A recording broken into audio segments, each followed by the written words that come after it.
Welcome to Beyond Church Walls. I am your host, Brad Crow.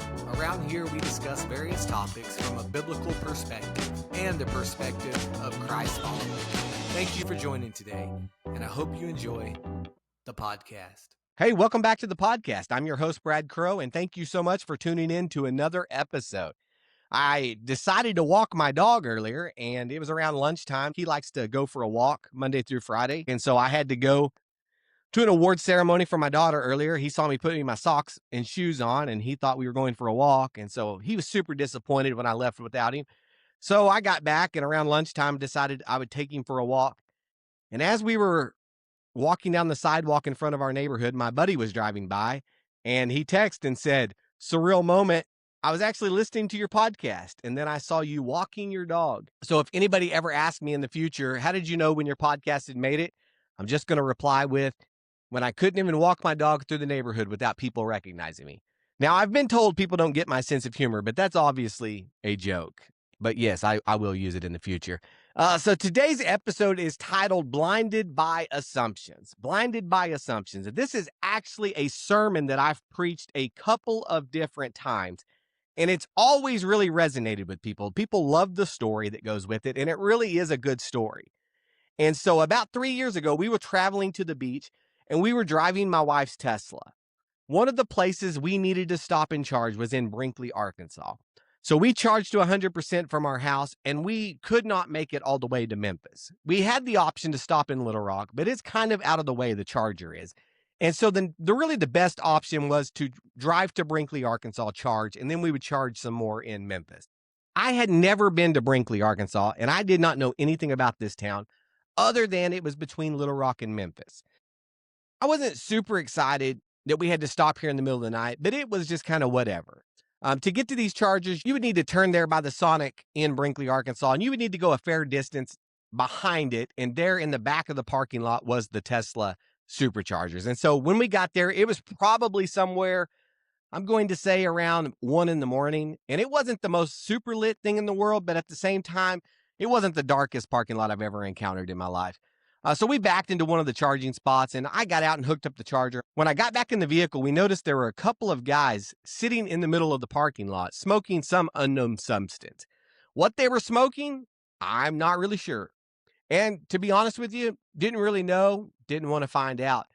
It was odd. It was sketchy, but there was a cop in the parking lot, so I wasn't that worried about it. Again, odd that they would be smoking something in the middle of the parking lot with a cop sitting there. But again, when we pulled in, I saw the cop car there, made me feel better about the entire situation. And so I just really wasn't that worried about it. Now, Kathleen, her spidey senses were going off. She was a little bit more on edge than I was. And she said, "Should we be worried about this?" And I said, "Kathleen, there's a cop sitting right there. Like, what are we going to be worried about?" And so to me, everything was fine because of that cop car sitting there. I reminded her that the cop car was visible from where we were. I mean, these guys would literally be the dumbest criminals ever to try something while a cop was sitting right there in the parking lot. So we finished charging, we left, and I never really thought about this situation again. However, we spent some time at the beach, and on our way back, where did we have to stop again? But in Brinkley, Arkansas. But this time, it was a little different. This time when we pulled into Brinkley, Arkansas, it was probably around 10 in the morning. The sun was up. And as soon as we turned by that Sonic, what were we greeted with again? It wasn't the two guys sitting in the middle of the parking lot. Nope. It was a dirty, faded cop car that looked like it hadn't moved in years. I had assumed that we were safe because of a cop car that nobody had probably sat inside of in years. I assumed that if something went wrong, that officer was going to step in and handle the situation. That was my assumption. But the reality of the situation was so different than my assumptions. The truth is, we live a life full of assumptions. We assume things about how life is going to go. We assume things about how God is going to move. We assume obedience will lead to comfort. And we fail to realize that obedience actually leads to purpose. We assume God's timing will match our timing. And many times these assumptions lead to disappointment. There's a verse in Jeremiah that a lot of people know, and honestly, it's a verse we've built a lot of assumptions around. Jeremiah 29:11 says, "For I know the plans I have for you, says the Lord. They are plans of good, or they are plans for good, and not for disaster, to give you a future and a hope." Now, when you hear that, you're like, let's go, right? That sounds like flowers, rainbows, quick breakthroughs. I mean, we see this verse everywhere. We see it on home decorations, t-shirts, coffee mugs. We love it. We assume this must have been written to a people that were living their best life. But that would be incorrect. That's not what it was. That's not who it was written to. It was written to Jewish exiles who had been taken captive and were now living in Babylon. These were people that had been ripped out of their homes. Everything that they were familiar with, all of their comforts were gone. And during that time, false prophets started rising up, telling them, don't worry, this is temporary. God's about to turn this around so quickly, it's going to blow your mind. You'll be back home in no time. But Jeremiah comes in and says something very different.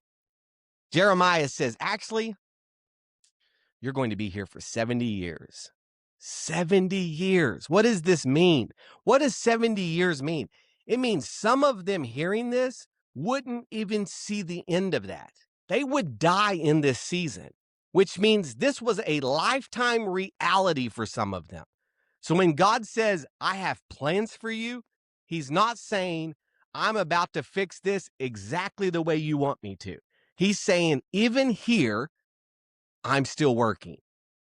It must have felt like God had forgotten them, but in the middle of that reality, God reminds them, I still have plans for you. Not plans that matched their assumptions, but plans that were still good. And when you look at the life of Jesus, we see this same pattern that Jesus faced assumptions everywhere he went. The disciples assumed that he would be a military king, someone who would overthrow Rome and restore Israel's political power. The crowds assumed he would be a miracle-working provider, handing out bread and healing whenever they needed it. The religious leaders, they assumed the Messiah would line up perfectly with their system and with their traditions.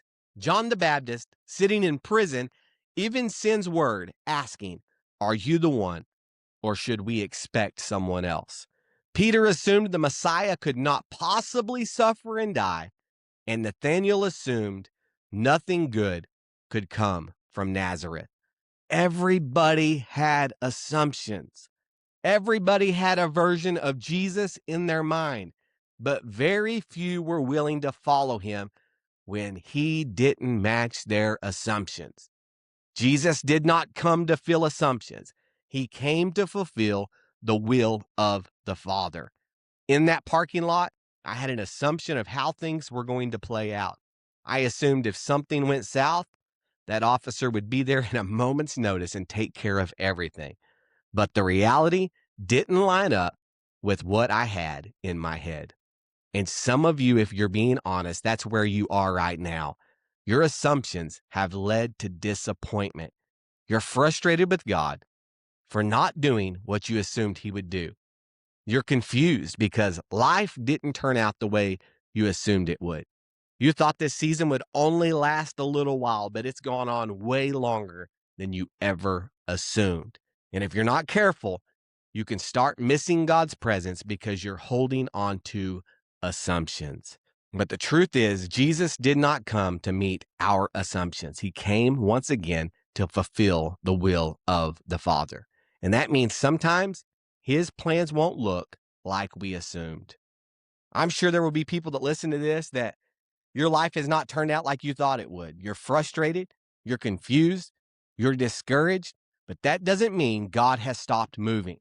Going back to Jeremiah 29:11 says, "For I know the plans I have for you, says the Lord. They are plans for good and not for disaster, to give you a future and a hope." Those plans, they're still real. They're still good, but they may not look the way we assumed. God bless.